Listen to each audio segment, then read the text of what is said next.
a second that you are 10 years old again. You arrive home after the school bus drops you off on a nice, warm spring day. You expect to see your family, but instead, you walk into the house to find neighbors and friends. No sight of mom and no sight of dad. The next thing you remember is that drive to the hospital. A drive that was only 20 minutes became a trip that seemed to take hours.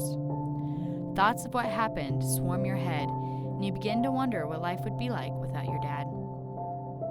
When you arrive, tragedy becomes reality when your mom tells you that daddy has died in a grain bin accident. Death is hard to comprehend at that age. In fact, it continues to feel like a dream for quite some time until doing things without dad just becomes a routine. And slowly, the memories fade. That story I just told, that was me, Kadrian Livingston, in April 2008. And since that day, I have been dedicated to ag safety so that story doesn't become yours. Grain and grain bins are dangerous, and most don't know the dangers associated with them. That's why we are going to discuss some important facts and tips to stay safe when working with grain.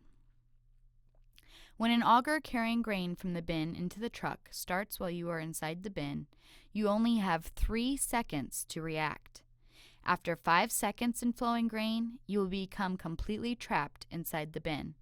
But after 22 seconds, you will become completely covered in grain. There are also 3 different types of entrapments that can occur while inside a grain bin. The first is an unloading entrapment. The only safe way to avoid this entrapment is to never go into the bin while it is unloading. Grain is stronger than you. Once grain is past your knees, you will not be able to get out by yourself. But once it is past your chest, no one will be able to pull you out. It's important to never get put into this situation. The second is a bridging entrapment. When grain gets all crusty and moldy, it can create an air pocket in the grain.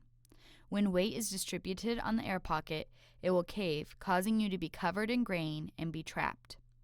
The best trick to know if you are in danger or not is to pay attention if you are sinking in the grain. You will always sink 2 inches in grain, but if you don't sink at all, that means danger. You also need to be wearing a harness when in a bin full of grain, so if a bridging entrapment does occur, you will not collapse with the grain. The final entrapment is an avalanche entrapment.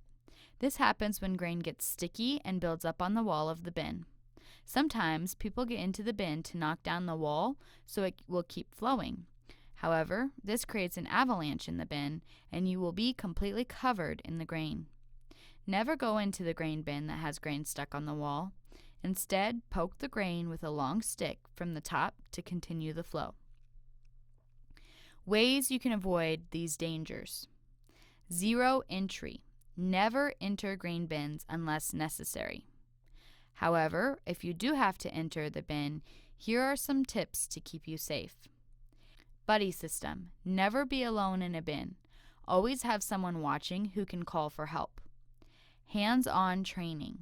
Be trained to go inside the bin.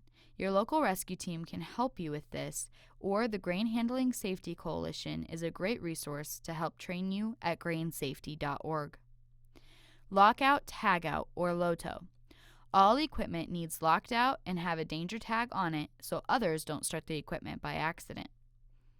Attach your life. If you must enter the grain bin, wear a harness or a lifeline to keep you from falling if the grain collapses underneath you. Call 911.